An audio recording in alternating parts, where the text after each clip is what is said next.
I came back to my tent as the sky was beginning to color to a familiar blue. A sharp, hot line of pain burned a few inches below my navel, and I could tell from the unpleasant tugging when I moved that dried blood had matted my shirt to the wound. I ignored the feeling as best I could, knowing I could do nothing for myself with my hands shaking and no decent light to see by. I'd have to wait for dawn to see how badly I was hurt. I tried not to dwell on what I knew from my work in the Medica. Any deep wound to the gut promises a long, painful trip to the grave. A skilled physiker with the right equipment could make a difference, but I couldn't be farther from civilization. I might as well wish for a piece of the moon. I wiped my sword, sat in the wet grass in front of the tent, and began to think. Chapter 132. The Broken Circle. I had been busy for more than an hour when the sun finally peered over the tops of the trees and began to burn the dew from the grass. I had found a flat rock and was using it as a makeshift anvil to hammer a spare horseshoe into a different shape. Above the fire, a pot of oats was boiling. I was just putting the finishing touches on the horseshoe when I saw a flicker of movement from the corner of my eye. It was Kryn peeking around the corner of the wagon. I guessed I'd woken her with the sound of hammering iron. "Oh my God!" Her hand went to her mouth, and she took a couple stunned steps out from behind the wagon. Fucking dead. "You killed them!" "Yes," I said simply, my voice sounding dead in my ears. Kryn's eyes ran up and down my body, staring at my torn and bloody shirt. Her voice caught in her throat, and she swallowed. "Are you all right?" I nodded silently. When I'd finally worked up the courage to examine my wound, I discovered that Felurian's cloak had saved my life. Instead of spilling open my guts, Eleg's knife had merely given me a long, shallow cut across my belly. He had also ruined a perfectly good shirt, but I had a hard time feeling bad about that, all things considered. I examined the horseshoe, then used a damp leather strap to tie it firmly to one end of a long, straight branch. I pulled the kettle of oats off the fire and thrust the horseshoe into the coals. Seeming to recover from some of her shock, Kryn slowly approached, eyeing the row of bodies on the other side of the fire. I had done nothing other than lay them out in a rough line. It wasn't tidy. Blood stained the bodies, and their wounds gaped openly. Kryn stared as if she were afraid they might start to move again. "What are you doing?" she asked finally. In answer, I pulled the now hot horseshoe from the coals of the fire and approached the nearest body. No, I didn't. It was Tim. There's just like less. I pressed the hot iron against the back of his remaining hand. The skin smoked and hissed and stuck to the metal. After a moment, I pulled it away, leaving a black burn against his white skin, a broken circle. I moved back to the fire and began to heat the iron again. Kryn stood mutely, too stunned to react normally. Not that there could be a normal way to react in a situation like this, I suppose. But she didn't scream or run off as I thought she might. She simply looked at the broken circle and repeated, "What are you doing?" When I finally spoke, my voice sounded strange to my own ears. "All of the Adima Ru are one family," I explained. "Like a closed circle. It doesn't matter if some of us are strangers to others. We are still family. Still close. No. We have to be this way, because we are always strangers wherever we go. We are scattered, and people hate us. We have laws, rules we follow. When one of us does a thing that cannot be forgiven or mended, if he jeopardizes the safety or the honor of the Adima Ru, he is killed and branded with the broken circle to show he is no longer one of us. It is rarely done. There is rarely a need." I pulled the iron from the fire and walked to the next body, Otto. I pressed it to the back of his hand and listened to it hiss. These were not Adima Ru, but they made themselves out to be.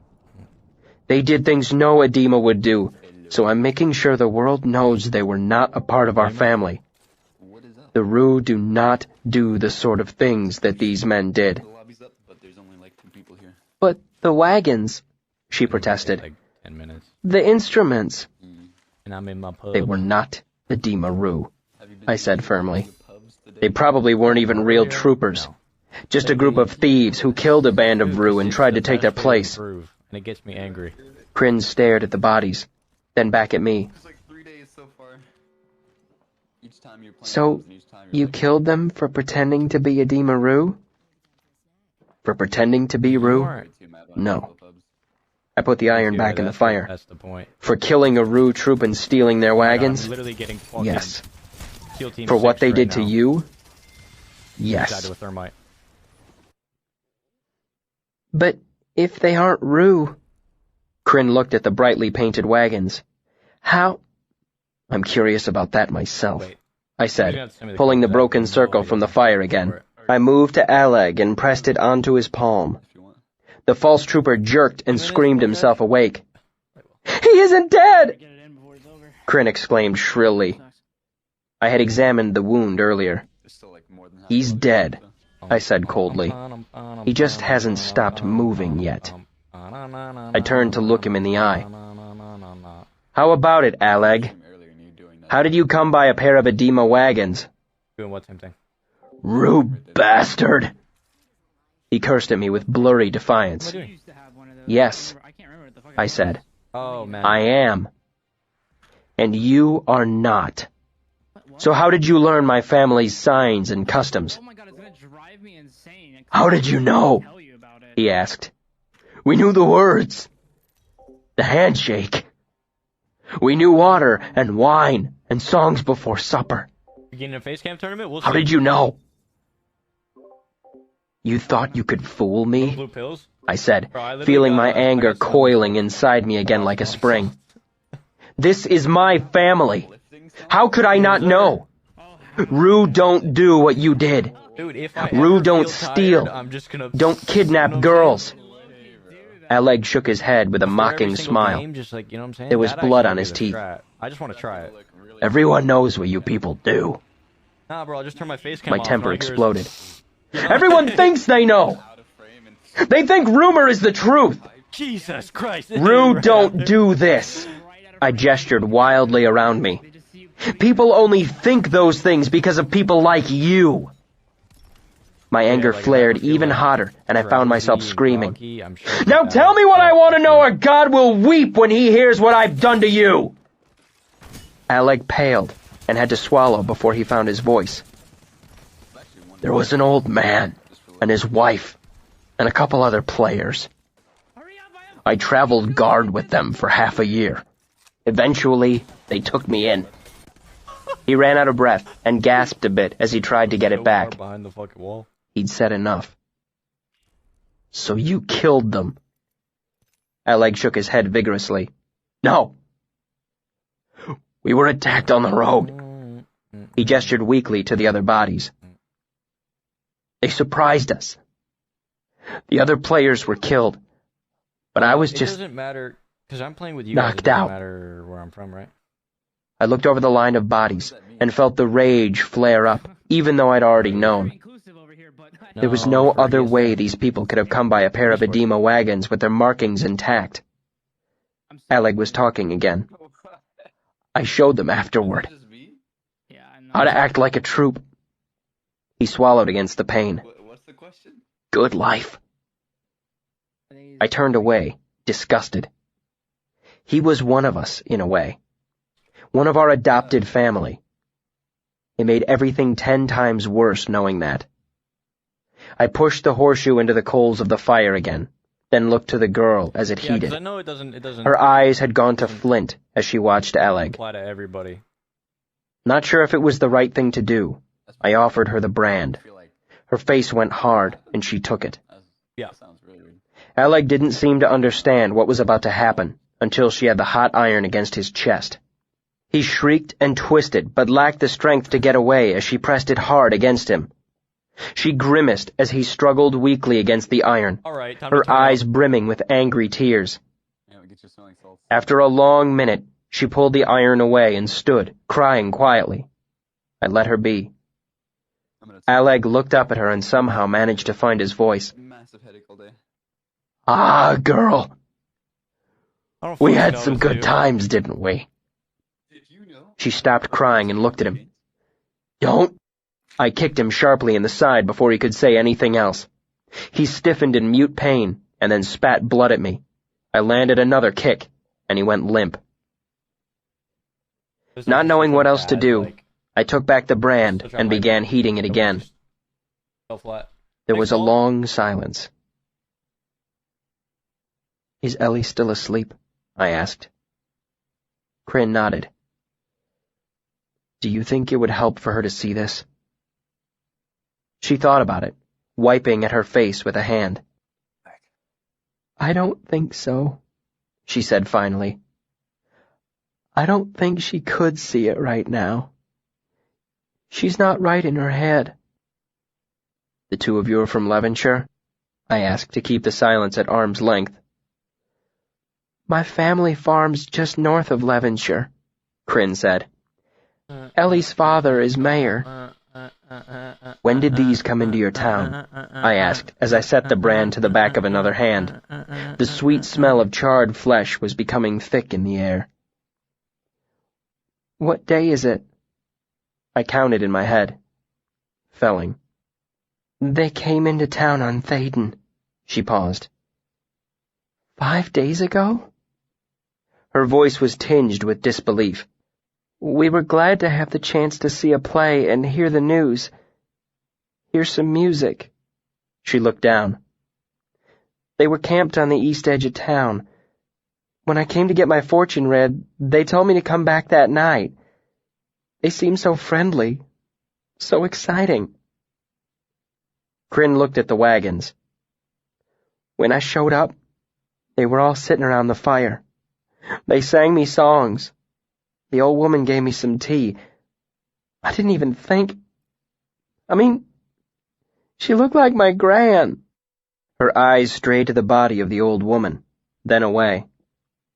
Then, I don't remember what happened. I woke up in the dark, in one of the wagons. I was tied up and Her voice broke a little, and she rubbed absent-mindedly at her wrists. She glanced back at the tent. Slabs. I guess Ellie got an invitation, too. I finished branding the backs of their hands. I had been planning to do their faces, too, but the iron was slow to heat in the fire, and I was quickly growing sick of the work. I hadn't slept at all, and the anger that had burned so hot for so long was in its final flicker, leaving me feeling cold and numb. I made a gesture to the pot of oats I'd pulled off the fire. Are you hungry? Yes, she said, then darted a look toward the bodies. No. Me neither. Go wake up Ellie, and we can get you home. Kryn hurried off to the tent. After she disappeared inside, I turned to the line of bodies. Does anyone object to my leaving the troop? I asked. None of them did. So I left. Chapter 133. Dreams. It was an hour's work to drive the wagons into a thick piece of forest and hide them. I destroyed their edema markings and unhitched the horses. There was only one saddle, so I loaded the other 2 horses with food and whatever other portable valuables I could find. When I returned with the horses, Kryn and Ellie were waiting for me. More precisely, Kryn was waiting. Ellie was merely standing nearby, her expression vacant, her eyes empty. Do you know how to ride? I asked Kryn. She nodded, and I handed her the reins to the saddled horse. She got one foot in the stirrup and stopped, shaking her head. She brought her foot back down slowly. I'll walk. Do you think Ellie would stay on a horse? Kryn looked over to where the blonde girl was standing. One of the horses nuzzled her curiously and got no response. Probably, but I don't think it would be good for her after... I nodded in understanding. We'll all walk then. What is the heart of the Lethani? I asked Vashette. success and right action. Which is the more important, success or rightness? They are the same. If you act rightly, success follows. But others may succeed by doing wrong things, I pointed out. Wrong things never lead to success, Vachette said firmly. If a man acts wrongly and succeeds, that is not the way. Without the Lethani, there is no true success. Sir? A voice called. Sir? I did watch the My eyes focused on Kryn. Her hair was windblown, her young face tired. She looked at me timidly. Sir, it's getting dark. I looked around and saw twilight creeping in from the east. I was bone-weary and had fallen into a walking doze after we had stopped for lunch at midday. Just call me Kvothe, Kryn. Thanks for jogging my elbow. My mind was somewhere else. Kryn gathered wood and started a fire. I unsaddled the horses, then fed and rubbed them down. I took a few minutes to set up the tent, too. Normally, I don't bother with such things, but there had been room for it on the horses, and I guessed the girls weren't used to sleeping out of doors. After I finished with the tent, I realized I'd only brought one extra blanket from the troop's supplies. There would be a chill tonight, too, if I was any judge of such things. Dinner's ready, I heard Kryn call. I tossed my blanket and the spare one into the tent and headed back to where she was finishing up. She'd done a good job with what was available. Potato soup with bacon and toasted bread. There was a green summer squash nestled into the coals as well. Ellie worried me. She had been the same all day, walking listlessly, never speaking or responding to anything Kryn or I said to her. Her eyes would follow things, but there was no thought behind them. Kryn and I had discovered the hard way that if left to herself she would stop walking or wander off the road if something caught her eye. Kryn handed me a bowl and spoon as I sat down. It smells good, I complimented her. Right. She half smiled and dished a second bowl for herself. She started to fill a third bowl, then hesitated, realizing Ellie couldn't feed herself. Let's make sure we're like. Would you like some soup, Ellie? I asked in normal tones. I think It smells good. She sat blankly by the fire, staring into nothing. They were still Do you want to looting, share like, they mine? were I right asked, here. as if it were the Yeah, they most were, like, natural right thing there. in the world. I moved closer to her and blew on a spoonful to cool it. Oh, thanks so much for the 5 fucking. Here gifts, you dude. go. Ellie ate it mechanically, turning her head slightly in my direction, toward the spoon. Her eyes reflected the dancing patterns of the fire. They were like the windows of an empty house. I blew on another spoonful and held it out to the blonde girl. She opened her mouth only when the spoon touched her lips. I moved my head, trying to see past the dancing firelight in her eyes, desperately hoping to see something behind them. Anything. I bet you're an L, aren't you? I said conversationally. I looked at Kryn. Short for Ellie? Kryn shrugged helplessly. We weren't friends, really. She's just Ellie Anwater, the mayor's daughter. It sure was a long walk today, I continued, speaking in the same easy tone. How do your feet feel, Kryn? Kryn continued to watch me with her serious dark eyes. A little sore. Mine too. I can't wait to get my shoes off. Are your feet sore, Al? Even here? Oh. No response. I fed her another bite. It was pretty hot, too. It should cool off tonight, though. Good sleeping weather. Won't that be nice, Al? No response. Kryn continued to watch me from the other side of the fire. I took a bite of soup for myself. This is truly fine, Kryn, I said earnestly, then turned back to the vacant girl. It's a good thing we have Kryn to cook for us, Al. Everything I cook tastes like horse shit. On her side of the fire, Kryn tried to laugh with a mouthful of soup, with predictable results. I thought I saw a flicker in Elle's eyes. If I had some horse apples, I could make us a horse apple pie for dessert, I offered. I could make some tonight if you want. I trailed off, making it a question. Elle gave the slightest frown. A small wrinkle creased her forehead. "You're probably right," I said. "It wouldn't be very good. Would you like more soup instead?" The barest nod. I gave her a spoonful. Out of that thing. "It's a little salty, though. You probably want some water." Another nod. I handed her the water skin, and she lifted it to her own lips. She drank for a long, long minute. She was probably parched from our long walk today. I would have to watch her more closely tomorrow to make sure she drank enough. "Would you like a drink, Kryn?" "Yes, please," Kryn said, her eyes fixed on Elle's face. Moving automatically, Elle held the water skin out toward Kryn, holding it directly over the fire with the shoulder strap dragging in the coals. Kryn grabbed it quickly, then added a belated, "Thank you, Elle." I kept the slow stream of conversation going through the whole meal. Elle fed herself toward the end of it, and though her eyes were clearer, it was as if she were looking at the world through a sheet of frosted glass, seeing but not seeing. Still, it was an improvement. After she ate 2 bowls of soup and half a loaf of bread, her eyes began to bob closed. "Would you like to go to sleep, Elle?" I asked. A more definite nod. "Should I carry you to the tent?" Her eyes snapped open at this, and she shook her head firmly. "Maybe Kryn would help you get ready for bed if you asked her." Elle turned to look in Kryn's direction. Her mouth moved in a vague way. Kryn darted a glance at me and I nodded. "Let's go and get tucked in then," Kryn said, sounding every bit the older sister. She came over and took Elle's hand, helping her to her feet. As they went into the tent, I finished off the soup and ate a piece of bread that had been too badly burnt for either of the girls. Before too long, Kryn came back to the fire. "Is she sleeping?" I asked. "Before she hit the pillow." "Do you think she'll be all right?" She was in deep shock. Her mind had stepped through the doors of madness to protect itself from what was happening.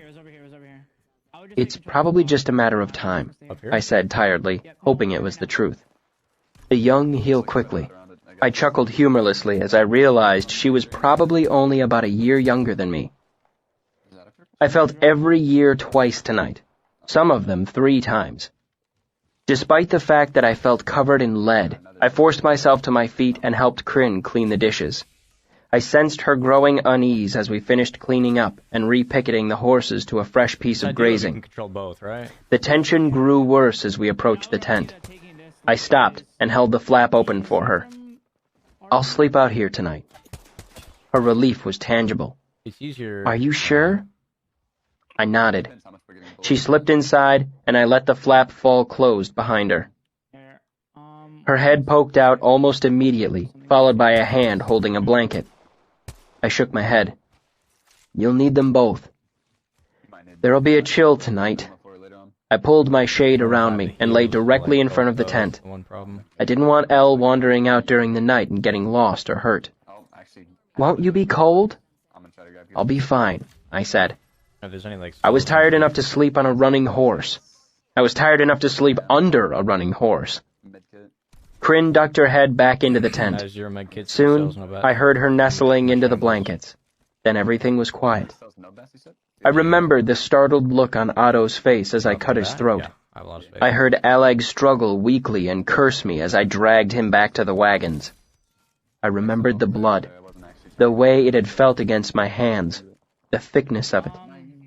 I had never killed anyone like that before. Not coldly, not close up.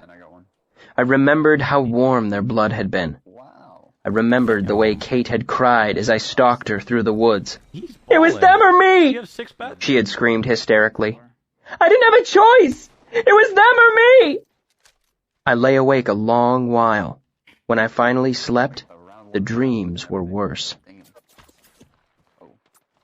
Chapter 134. The Road to Levenshire. We made poor time the next day, as Kryn and I were forced to lead the 3 horses and Elle besides. Luckily, the horses were well behaved, as edema-trained horses tend to be. If they had been as wayward-witted as the poor mayor's daughter, we might never have made it to Levenshire at all. Eventually just try to run. Even so, the horses were almost more trouble than they were worth. The glossy roan in particular liked to wander off into the underbrush, foraging. 3 times now I'd had to drag him out, and we were irritated with each other. I'd named him Burback for obvious reasons. The 4th time I had to pull him back onto the road, I seriously considered cutting him loose to save myself the trouble. I didn't, of course. A good horse is the same as money in your pocket, and it would be quicker to ride back to Severin than walk the whole way. Kryn and I did our best to keep Elle engaged in conversation as we walked. It seemed to help a bit, and by the time our noon meal came around, she seemed almost aware of what was going on around her. Almost.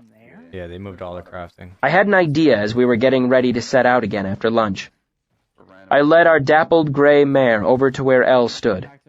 Her golden hair was one great tangle, and she was trying to run one of her hands through it while her eyes wandered around in a distracted way, as if she didn't quite understand where she was. Elle? She turned to look. Have you met Greytail? We going back to I our gestured to the mare. spot? A faint, confused shake of the head. I need your help leading her. Have you led a horse before? A nod. She needs someone to take care of her. Can you do it?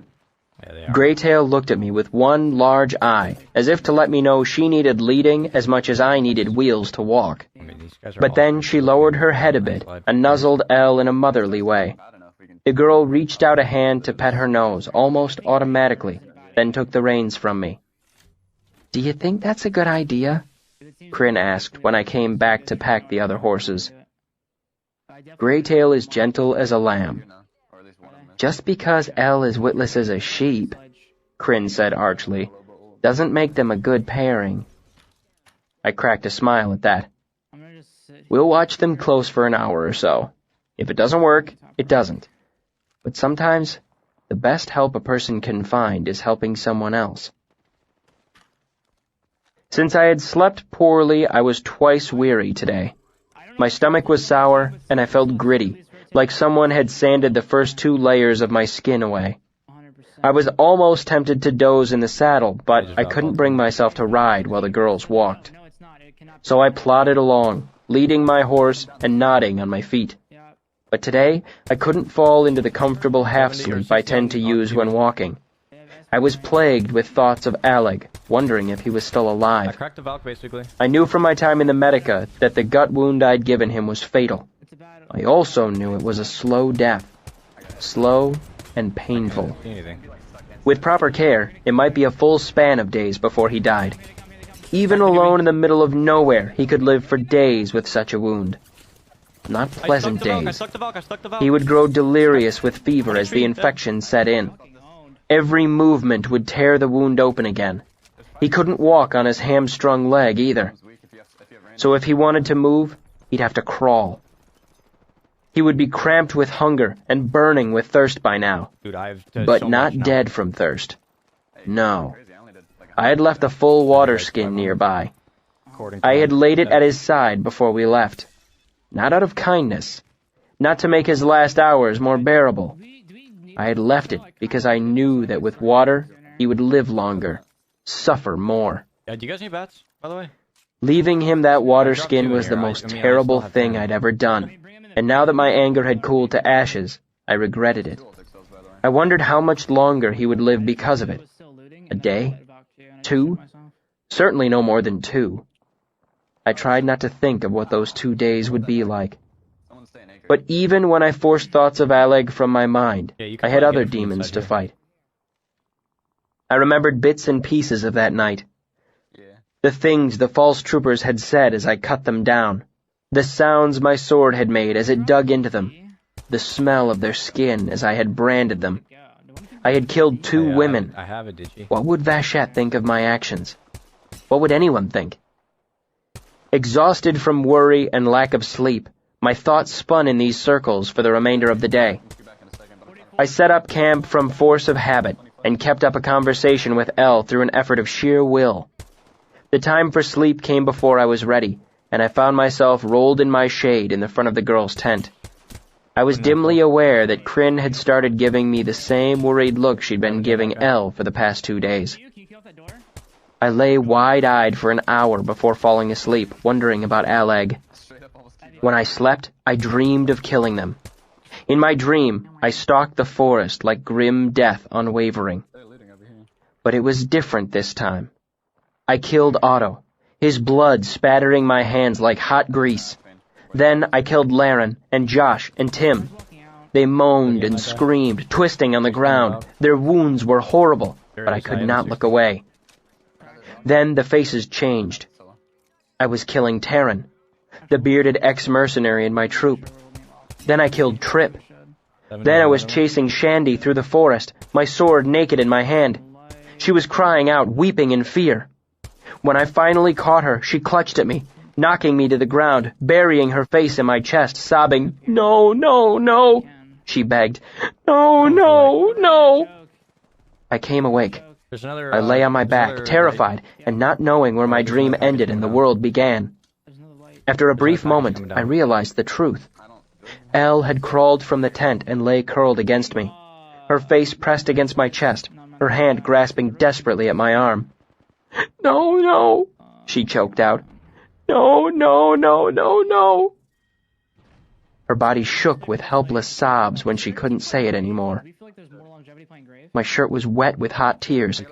My arm was bleeding where she clutched it. Definitely now, yeah. 100%. I made consoling noises and brushed at her hair with my hand. I can Valcall for it. After a long while, she quieted and eventually fell into an exhausted sleep, still clinging tightly to my chest. I lay very still, not wanting to wake her by moving. My teeth were clenched. I thought of Alleg and Otto and all the rest. I remembered the blood and screaming and the smell of burning skin. I remembered it all and dreamed of worse things I could have done to them. I never had the nightmares again. Sometimes I think of Alleg and I smile. We could just walk up, right? We made it to Levenshire the next day. Elle had come to her senses, but remained quiet and withdrawn. Still, things went more quickly now, especially as the girls decided they had recovered enough to take turns riding Greytail. We covered 6 miles before we stopped at midday, with the girls becoming increasingly excited as they began to recognize parts of the countryside, the shape of hills in the distance, a crooked tree by the road. But as we grew closer to Levenshire, they grew quiet. "It's just over the rise there," Kryn said, getting down off the roan. "You ride from here, Elle." Elle looked from her, to me, to her feet. She shook her head. I watched them. "Are the two of you okay?"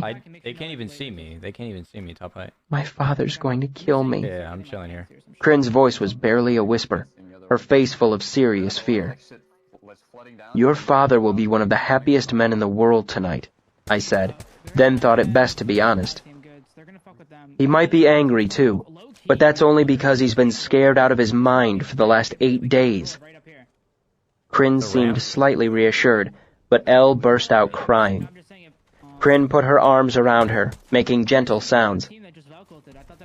"No one will marry me," Elle sobbed. "I was going to marry Jason Watterson and help him run his store. He won't marry me now. No one will." I looked up to Kryn and saw the same fear reflected in her wet eyes. But Kryn's eyes were angry, while Elle's held nothing but despair. "Any man who thinks that way is a fool," I said, weighting my voice with all the conviction I could bring to bear. "And the two of you are too clever and too beautiful to be marrying fools." It seemed to calm Elle somewhat, her eyes turning up at me as if looking for something to believe. "It's the truth," I said, "and none of this was your fault. Make sure you remember that for these next couple days." "I hate them," Elle spat, surprising me with her sudden rage. "I hate men." Her knuckles were white as she gripped Greytail's reins. Her face twisted into a mask of anger. Kryn put her arms around Elle, but when she looked at me, I saw the sentiment reflected quietly in her dark eyes. "You have every right to hate them," I said, feeling more anger and helplessness than ever before in my life. "But I'm a man too. Not all of us are like that. Yeah, I'm in a We stayed there kinda for a chilling while, right here. not more than a half-mile from town. We had a drink of water and a small bite to settle our nerves, and then on. I took them home. All good. Chapter 135, I don't Homecoming. have a free spot though. Everything's like kind of vibing. Levenshire wasn't a big town. 200 people lived there, maybe 3 if you counted the outlying farms. It was mealtime when we rode in, and the dirt road that split the town in half was empty and quiet. Elle told me her house was on the far side of town. I hoped to get the girls there without being seen. They were worn down and distraught. The last thing they needed was to face a mob of gossipy neighbors. But it wasn't meant to be. We were halfway through the town when I saw a flicker of movement in a window. A woman's voice cried out, "Elle?" And in 10 seconds, people began to spill from every doorway in sight. The women were the quickest, and inside a minute, a dozen of them had formed a protective knot around the 2 girls, talking and crying and hugging each other. The girls didn't seem to mind. Perhaps it was better this way. A warm welcome might do a lot to heal them. No bullshit. The men held back, knowing they were useless in situations like this. Most watched from doorways or porches. 6 or 8 came down onto the street, moving slowly and eyeing up the situation. These were cautious men, farmers and friends of farmers. They knew the names of everyone within 10 miles of their homes. There were no strangers in a town like Levenshire, This guy's except swung for wide, me. right? None of the men were close relatives to the girls. Even if they were, they knew they wouldn't get near them for at least an hour, maybe as much as a day, so they let their wives and sisters take care of things. With nothing else to occupy them, their attention wandered briefly past the horses and settled onto me. I motioned over a boy of 10 or so. "Go tell the mayor his daughter's back. Run!" He tore off in a cloud of road dust, his bare feet flying. The men moved slowly closer to me, their natural suspicion of strangers made 10 times worse by recent events. A boy of 12 or so wasn't as cautious as the rest and came right up to me, eyeing my sword, my cloak. "What's your name?" I asked him. "Pete." "Can you ride a horse, Pete?" At the perfect time. He looked insulted. "Snuff." "Do you know where the Walker farm is?" I He mean, I would nodded. lose that. "About north 2 miles by the millway." I stepped sideways and handed him the reins to the roan. "Go tell them their daughter's home. Then, let them use the horse to come back to town." He had a leg over the horse before I could offer him a hand up. I kept a hand on the reins long enough to shorten the stirrups so he wouldn't kill himself on the way there. "If you make it there and back without breaking your head or my horse's leg, I'll give you a penny," I said. "You'll give me 2, he said. I laughed. He wheeled the horse around and was gone. The men had wandered closer in the meantime, gathering around me in a loose circle. A tall, balding fellow with a scowl and a grizzled beard seemed to appoint himself leader. "So, who are you?" he asked, his tone speaking more clearly than his words. "Who the hell are you?" "Quoth," I answered pleasantly. "And yourself?" "Don't know as that's any of your business," he growled. "What are you doing here?" "What the hell are you doing here with our 2 girls?" "God's mother, Seth," an older man said to him. "You don't have the sense God gave a dog. That's no way to talk to the—" "Don't give me any of your lip, Benjamin," the scowling man bristled back. "We got a good right to know who he is." He turned to me and took a few steps in front of everyone else.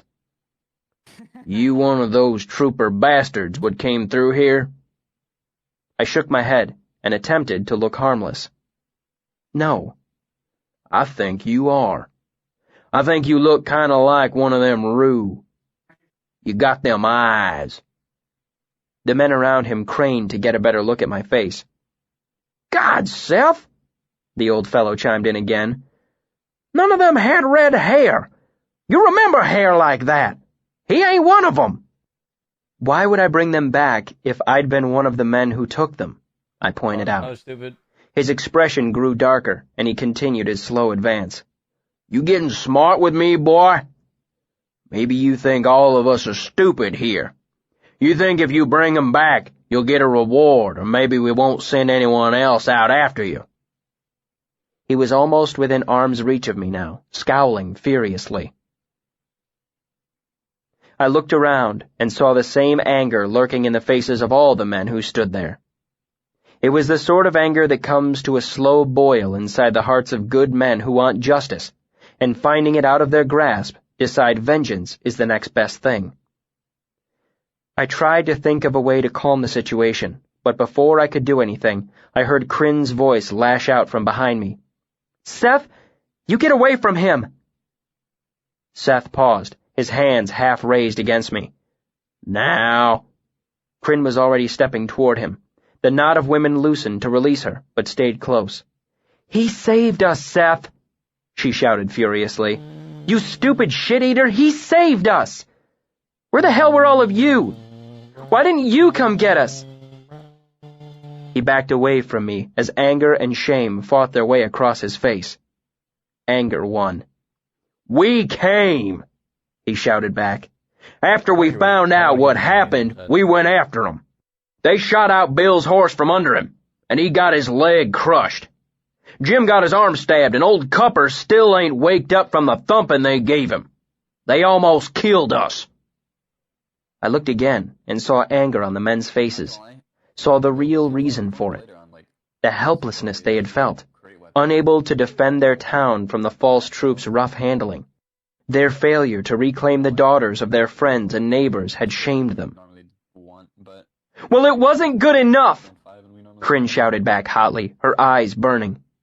He came and got us because he's a real man, not like the rest of you who left us to die. The anger leapt out of a young man to my left, a farm boy, about 17. None of this would have happened if you hadn't been running around like some rue whore. I broke his arm before I quite realized what I was doing. He screamed as he fell to the ground. I pulled him to his feet by the scruff of his neck. What's your name? I snarled into his face. My arm! He gasped, his eyes showing me their whites. I shook him like a rag doll. Name! Jason! He blurted. God's mother, my arm! I took his chin in my free hand and turned his face toward Crin and Elle. Jason, I hissed quietly in his ear, I want you to look at those girls, and I want you to think about the hell they've been through in these past days, tied hand and foot in the back of a wagon. And I want you to ask yourself what's worse, a broken arm or getting kidnapped by a stranger and raped 4 times a night. Then I turned his face toward me and spoke so quiet that even an inch away it was hardly a whisper. After you've thought of that, I want you to pray to God to forgive you for what you just said. And if you mean it, Telu grant your arm heal straight and true. His eyes were terrified and wet. After that, if you ever think an unkind thought about either of them, your arm will ache like there's hot iron in the bone. And if you ever say an unkind word, it will go to fever and slow rot, and they'll have to cut it off to save your life. I tightened my grip on him, watching his eyes widen. And if you ever do anything to either of them, I'll know. I will come here and kill you and leave your body hanging in a tree. There were tears on his face now, although whether from shame or fear or pain I couldn't guess. Now you tell her you're sorry for what you said. I let go of him after making sure he had his feet under him and pointed him in the direction of Crin and Elle. The women stood around them like a protective cocoon. Yeah, the guy that's like He clutched his arm weakly. I shouldn't have said that, Ellie, he sobbed, sounding more wretched and repentant than I would have thought possible, broken arm or no. It was a demon talking out of me. I swear, though, I've been sick worrying. We all been, and we did try to come get you, but there was a lot of them, and they jumped us on the road. Then we had to bring Bill home, or he would have died from his leg. Something tickled my memory about the boy's name. Jason? I suddenly suspected I had just broken Elle's boyfriend's arm. You grinded it and you got used Somehow, to it. Imagine you played I with couldn't it for a feel week, bad for it you know? just now. They feel weird probably like Best the first, thing like, for day, him, really. but Looking around, I saw the anger bleed out of the faces of the men around me, as if I'd used up the whole town's supply in a sudden furious flash. Instead, they watched Jason, looking slightly embarrassed, as if the boy were apologizing for the lot of them. Then I saw a big, healthy-looking man running down the street, followed by a dozen other like townsfolk. yesterday. From the look on his face, never gonna, like, I guessed it was Elle's shave it, father, but- the mayor. He forced his way into the knot of women, gathered his daughter up in his arms, and swung her around. You find two types of mayor in small towns like this. The first type are balding older men of considerable girth who are good with money and tend to wring their hands a great deal when anything unexpected happens. The second type are tall, broad-shouldered men whose families have grown slowly prosperous because they had worked like angry bastards behind a plow for 20 generations. Elle's father was the second sort. No, he's not TK. He walked over to me, keeping one arm around his daughter's shoulders.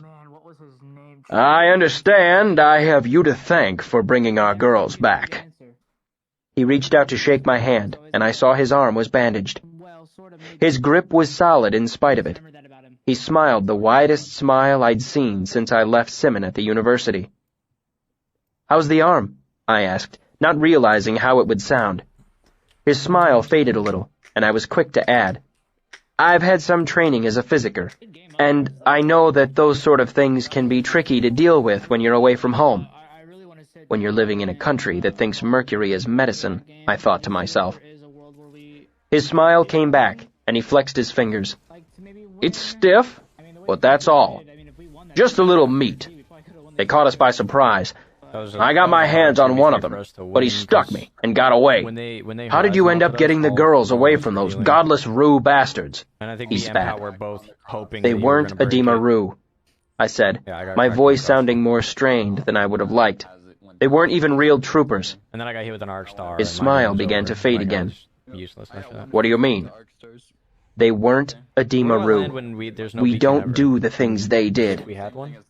Listen, the mayor said plainly, his temper starting to rise a bit. I know damn well what they do and don't do. They came in all sweet and nice, played a little music, made a penny or two. Then they started to make trouble around town. When we told them to leave, they took my girl. He almost breathed fire as he said the last words. We? I heard someone say faintly behind me. Jim, he said we!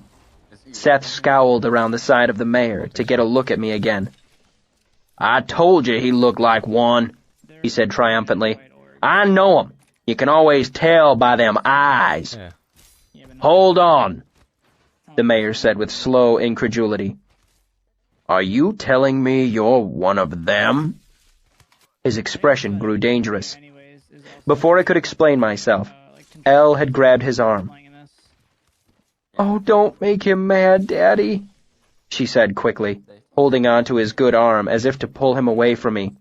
Don't say anything to get him angry. He's not with them. He brought me back. Blue armor right there. He saved me. My loot is ass. The mayor seemed somewhat mollified by this, but his congeniality was gone. Explain yourself, he said grimly. I sighed inside, realizing what a mess I'd made of this. They weren't troopers, and they certainly weren't Adema Rue. They were bandits who killed some of my family and stole their wagons. They were only pretending to be performers. Why would anyone pretend to be Rue? The mayor asked, as if the thought were incomprehensible. So they could do what they did, I snapped. You let them into your town, and they abused that trust. That's something no Adema Rue would ever do. You never did answer my question, he said. How did you get the girls away? I took care of things, I said simply. He killed them, Kryn said loudly enough for everyone to hear. He killed them all.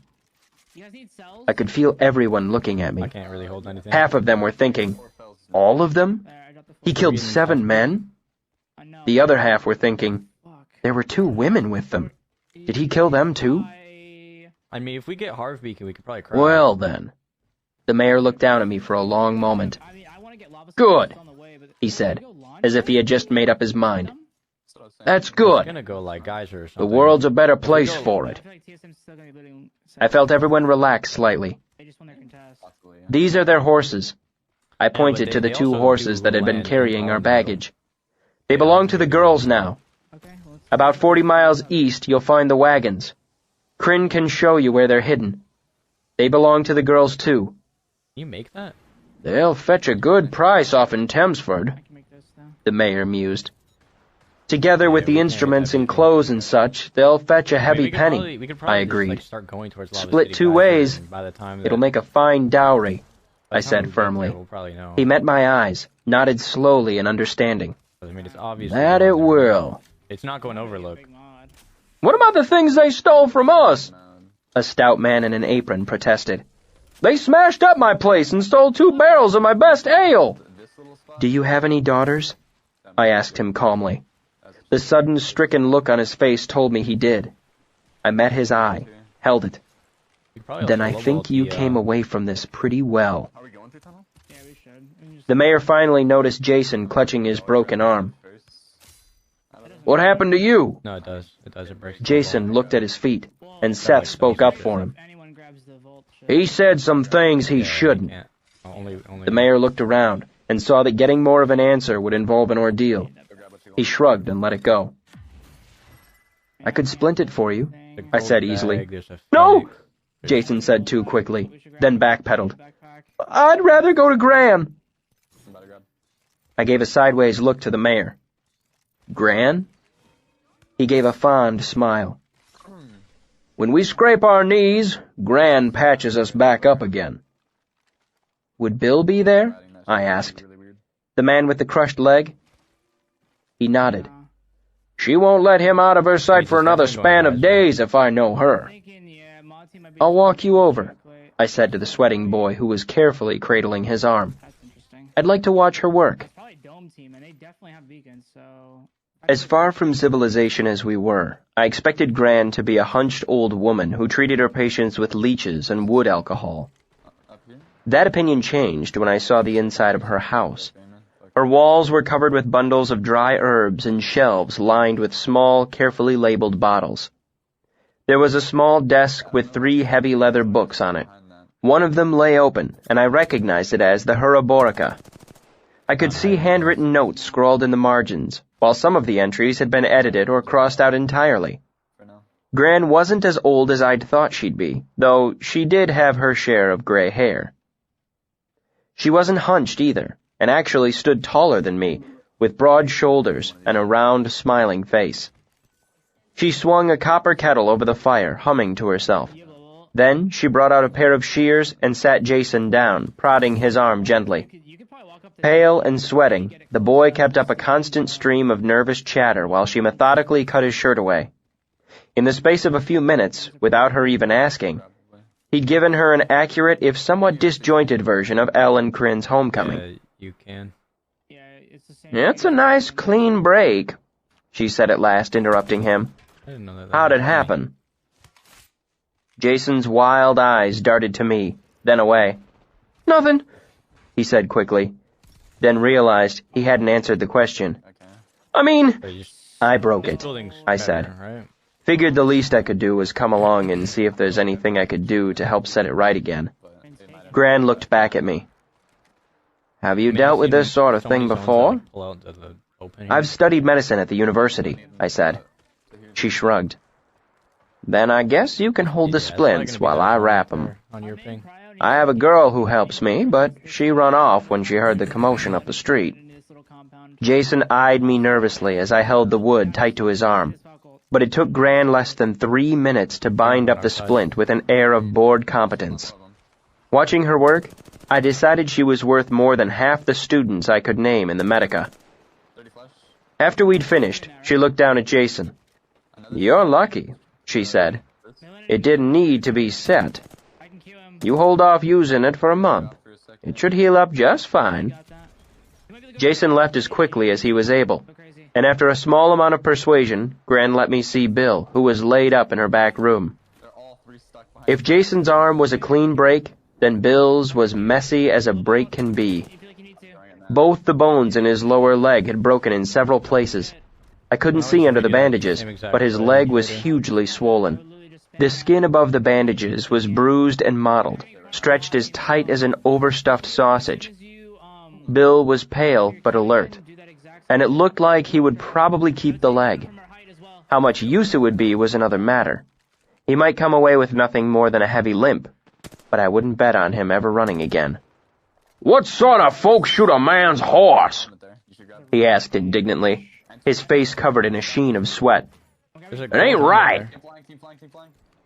It had been his own horse, of course, and this wasn't the sort of town where folk had horses to spare. Bill was a young man with a new wife and his own small farm, and he might never walk again because he had tried to do the right thing. It hurt to think about. Gran gave him 2 spoonfuls of something from a brown bottle, and it dragged his eyes shut. Item 50, you're good. She ushered us out of the room and closed the door behind her. "Did the bone break the skin?" I asked, once the door was closed. There's another team down low. She nodded as she put the bottle back on the shelf. 90 in the air. "What have you been using to keep it from going septic?" "Sour, you mean?" she asked. "Ramsbur." It was the Horizon that I almost killed. "Really?" I I asked. think the Horizon died. The "Not Horizon died, I arrowroot?" think. "Arrowroot?" She snorted as she added wood to the fire and swung the now steaming Let me know kettle where he off is. of Let me it. know where he is. "You ever tried to keep something from going sour with arrowroot?" "No," I admitted. "Let me save you the trouble of killing someone, then." For you M&K She nerds, brought out a though, pair of you're wooden M&K cups. nerds. I have so many archives, "Arrowroot but is useless. there's just You no can way eat I'm it if you winning. like, but that's about it." "But a paste of arrowroot and besame is supposed to be ideal for this." "Besame might be worth half a damn," she admitted, "but Ramsbur is better. I'd rather have some red blade, but we can't always have what we want. A paste of motherleaf and Ramsbur is what I use, and you can see he's doing just fine. Arrowroot is easy for folk to find, and it pulps smooth, but it ain't got any worthwhile properties." She shook her head. "Arrowroot and camphor. Arrowroot and besame. Caustic is what Arrowroot and saltbine. Arrowroot ain't a palliative of any sort. You can It's always just check good on at yourself. carrying around If what you're aiming works. at it and then you stop I opened my aiming at it, mouth you'll to see how many protest, heartbeats there are. then looked around her house, like a certain at her building. heavily annotated copy of the You should see Huraborica. 3, like, yellow, I like, closed my lines mouth. in this building. Gran There's a poured person hot there. water from the kettle into 2 cups. "Sit yourself down for a bit," she said. "You Unless look there's like 3 you're men on your top of each last other, then it's leg." just a rat. I looked longingly Even at the if there's 3 chair. men on top of each other, that has to be. "I should probably be getting back," I said. He dodged "You it. got time for a Yeah, that was cup," him. she That's said, right. taking my arm Honestly, and let setting him me hold that. firmly into the chair. "And a Hold quick that with bite. Caustic. You're pale as a dry bone, and I have a bit of sweet pudding here that ain't got anybody to give it a home." Cells, 1 bat. I tried to remember if I'd eaten any lunch today. I remembered feeding the girls. Shields? "I don't want to put you to any more trouble," I said. 116. "I've already made more work for you." "About time somebody broke that boy's arm," she said conversationally. "Has a mouth on him like you wouldn't believe." She handed me one of the wooden cups. "Drink that down, and I'll get you some of that pudding." The steam coming off the cup smelled wonderful. "What's in it?" I asked. "Rose hip, Come here, Madness. and some apple brandy I still up my own self." She gave a wide smile that crinkled the edges of her eyes. "If you like, I can put in some arrowroot, too." I smiled and sipped. The warmth of it spread through my chest, and I felt myself relax a bit, which was odd, as I hadn't realized I'd been tense before. Gran bustled about a bit before setting 2 plates on the table and easing herself down into a nearby chair. "You really kill those folk?" she asked plainly. There wasn't any accusation in her voice. It was just a question. I nodded. "You probably shouldn't have told anyone," she said. "There's bound to be a fuss. They'll want a trial and have to bring in the Azzy from Chelmsford." Way to leave. "I didn't tell them," I said. Kryn did. "Ah," she said. The conversation lulled. I drank the last swallow out of my cup, but when I tried to set it on the table, my hands were shaking so badly that it knocked against the wood, making a sound like an impatient visitor at the door. Okay, listen, Gran if sipped we can calmly check from her our cup. floor below us, we need to stuff that, okay? I don't care to talk about it, Just so we know. I said at last. My roof, I can see it just going It wasn't a good between thing. 23rd and Height. Some folk might argue that, You guys got... she These guys said are kinda gently. movie. I have 3. I think you done the right thing. Can we get One one? person should anchor this into me. Her words brought a sudden hot ache behind my eyes, Go back. as if I were about to burst into tears. Y'all just can't let them get that. I'm not so sure about that, Zone's up. I said, Force the other. my voice sounding strange in my own ears. You're not hitting it. My hands were shaking I'm worse on now. average, I'm good. Gran didn't seem surprised by this. You've had the bit in your teeth for a couple days now, haven't you? I basically cracked the guy's head. Her tone made it clear it wasn't really a question. I know the look. You've been keeping busy, looking after the girls.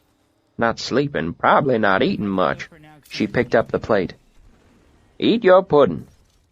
It will help to get some food in you. We have zone, by the way. I ate the pudding.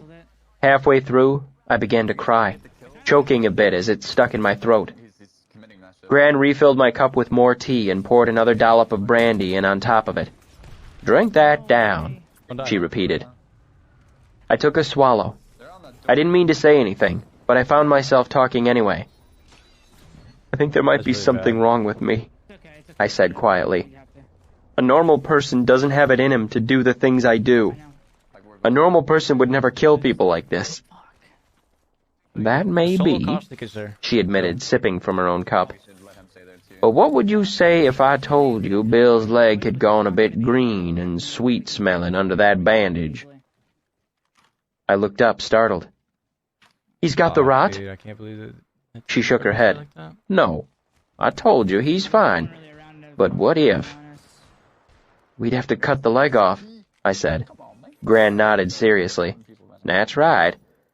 And we'd have to do it I quick. mean, Today. I have no bats. No dithering about and hoping he'd fight his way through on his own. That wouldn't do a thing but kill him. Luda.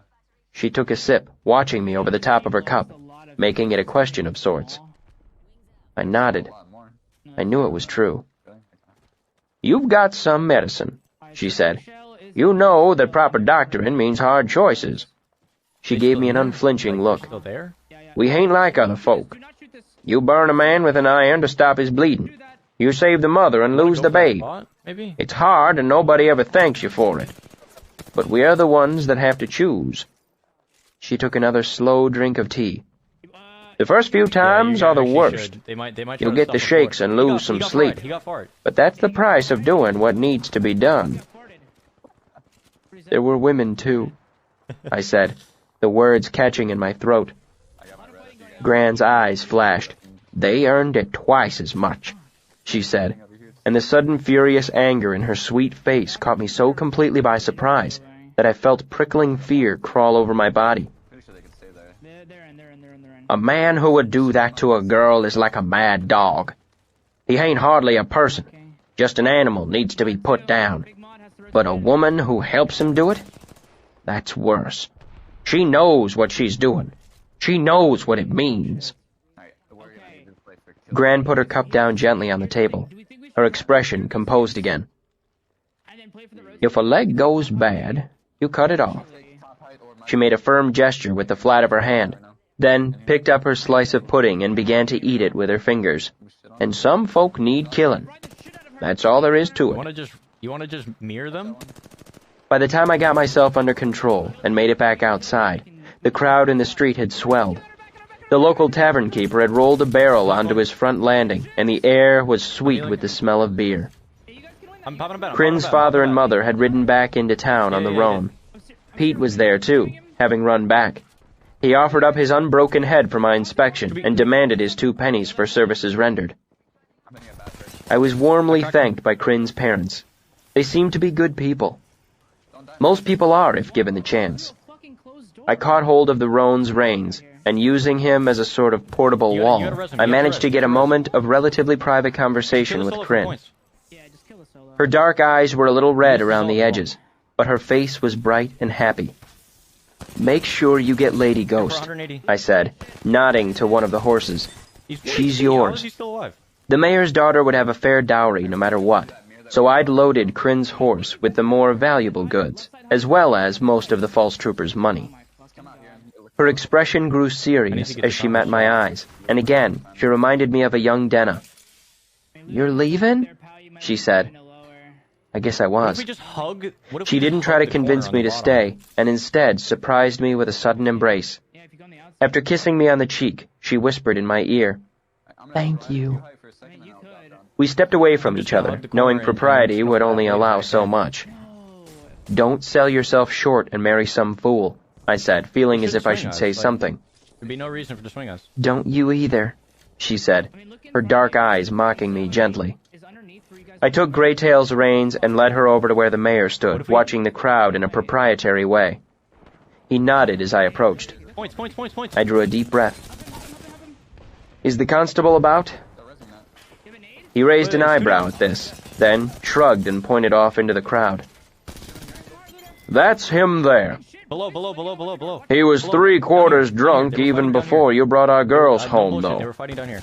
Don't know how much use he'll be to you now." "Well," I said hesitantly, "I'm guessing someone is going to need to lock me up until you can get word to the Azzy off in Thamesford." I nodded to the small stone building in the center of town. The mayor looked sideways at me, frowning a bit. "You want to be locked up?" "Not particularly," I admitted. "You can come and go as you please, then," he said. This here's almost "The cracked. Azzy won't be happy when he hears," I said. "I'd rather not have anyone else go up against the iron law because of something I've done. Aiding in the escape of a murderer can be a hanging offense." The big man gave me a long looking over. His eyes lingered a bit on my sword, the worn leather of my boots. I could almost feel him noticing the lack of any serious wounds, despite the fact that I just killed half a dozen armed men. "So you'd let us just lock you up?" he asked. "Easy as that?"